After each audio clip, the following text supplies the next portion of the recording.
Sa pagbubukas ng Fairy Tale 100 Years Quest Chapter 214 na pinamagatang Summoner, agad na ipinakita ang lumalalang sitwasyon ng grupo ni Natsu habang patuloy na umiinit ang digmaan laban sa puwersa ni Ignia. Habang nagaganap ang kaguluhan sa iba't ibang bahagi ng labanan, napagtanto ni Selene na hindi na sapat ang simpleng pakikipaglaban lamang sa mga kalaban. Kailangan nilang gumawa ng hakbang na makatutulong sa buong koponan kung nais nilang magkaroon ng pagkakataong manalo. Dahil dito, inutusan niya si Wendy na magtungo sa ubod ni Aldoron. Ang layunin ay gamitin ang natitirang kapangyarihan ng dragon, God upang maikalat ang Dragon Slayer, enchantment sa lahat, ng kakampi sa pamamagitan ng mga ugat ng higanting puno. Kung magtatagumpay sila, malaking kalamangan ang maibibigay nito sa kanilang panig dahil mas mapapalakas ang kakayahan ng bawat mandirigma laban sa mga dragon at sa kanilang mga kalaban. Habang naghahanda si Wendy na sundin ang utos ni Celine, agad namang kumilos si Carla upang ilayo siya sa gitna ng labanan. Alam nilang napakahalaga ng misyon ni Wendy at hindi maaaring mabigo ito.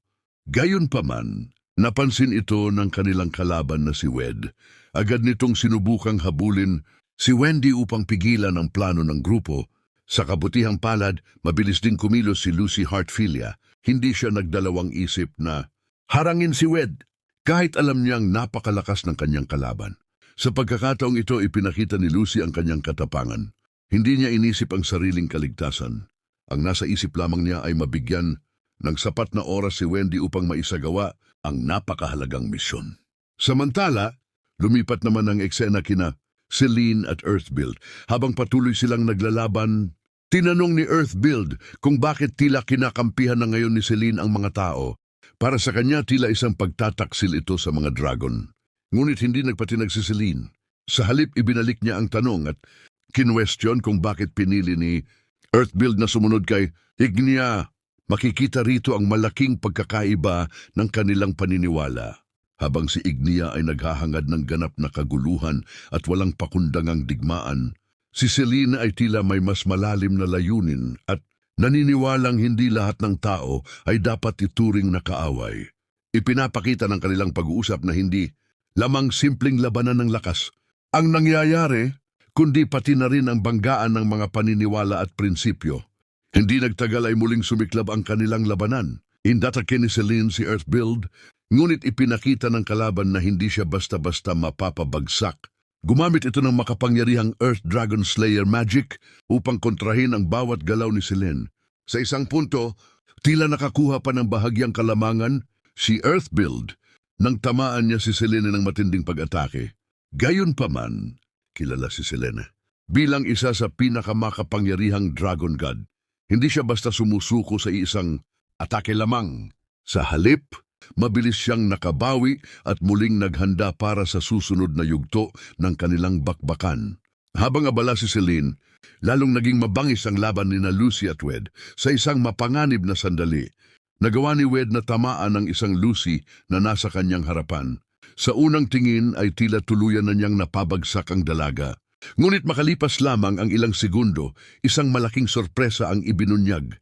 Ang Lucy na kanyang tinamaan ay hindi pala ang tunay na Lucy, kundi si Gemini na nag-anyo lamang bilang kanya. Muli na namang ipinakita ni Lucy ang kanyang talino sa pakikipaglaban.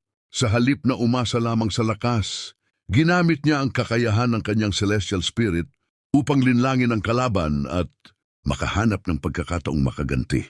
Pagkatapos mabunyag ang panlilinlang, mabilis na sumugod ang tunay na Lucy at sinubukang sipain si Wed. Gayunpaman, naharang ito ng nagbabagang espada ng kanyang kalaban. Dahil sa matinding init ng espada, napaso ang binti ni Lucy. Ngunit sa halip na umatras o matakot, ngumiti pa siya. Ipinaliwanag niya na matagal na siyang sanay sa init. Dahil sa walang katapusang pakikipagsapalaran niya kasama si Natsu Dragnil, na gumagamit ng Fire Dragon Slayer magic, ipinakita ng simpleng eksenang ito kung gaano nakalaki ang naging paglago ni Lucy bilang isang wizard. Hindi na siya ang dating mahina at madaling matakot. Ngayon ay kaya na niyang harapin ang sakit at ipagpatuloy ang laban. Sa kabilang panig naman ng labanan, ipinakita ni Selene kung bakit siya kinatatakutan ng maraming nilalang. Kahit nabalot ng napakalalaking bato ang kanyang katawan, dahil sa pag-atake ni Earthbuild, nagawa niyang sirain ang mga ito gamit ang kanyang sariling lakas. Matapos makawala, gumamit siya ng isang pambihirang spatial magic upang magbukas ng isang misteryosong water gate. Hindi agad ipinaliwanag kung ano ang eksaktong layunin nito, ngunit malinaw na may inihahanda. Siyang malaking alas na maaring magbago sa takbo ng digmaan. Kasabay ng pagbukas ng mahiwagang lagusang ito ay dumating ang pinakamalaking sorpresa ng kabanata. Sa pamamagitan ng espesyal na susi na taglay ni Lucy, matagumpay niyang naipatawag ang water dragon god na si Merkphobia.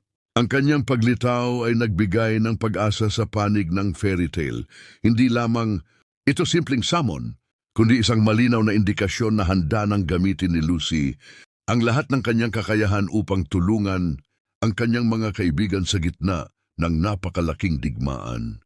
Ang pamagat ng kabanata na Summoner ay tumutukoy mismo sa napakahalagang sandaling ito kung saan ipinakita ni Lucy ang tunay na lawak ng kanyang kakayahan bilang isang celestial spirit mage. Sa pagtatapos ng kabanata, maraming tanong ang naiwan sa isip ng mga mambabasa. Magiging sapat kaya ang pagdating ni Merkphobia upang mabago ang sitwasyon? Magtatagumpay ba si Wendy sa kanyang misyon na palakasin ang lahat ng Dragon Slayer? At hanggang saan ang tunay na plano ni Selene laban kay Ignia? Ang lahat ng ito ay nagsisilbing paghahanda para sa mas matinding laban sa mga susunod na kabanata. Sa kabuuan, ang Chapter 214 ay hindi lamang tungkol sa matitinding labanan. Isa rin itong kabanatang nagpapakita ng tiwala sa pagitan ng magkakaibigan, matatalinong estratehiya sa gitna ng digmaan, at ng patuloy na paglago ng mga pangunahing tauhan, lalo na ni Lucy. Mula sa kanyang matalinong paggamit kay Gemini, hanggang sa kanyang tapang na harapin si Wed, at sa wakas ay ang matagumpay na pagtawag kay Merkphobia, malinaw na isa siya sa pinakamahalagang susi sa labanang ito.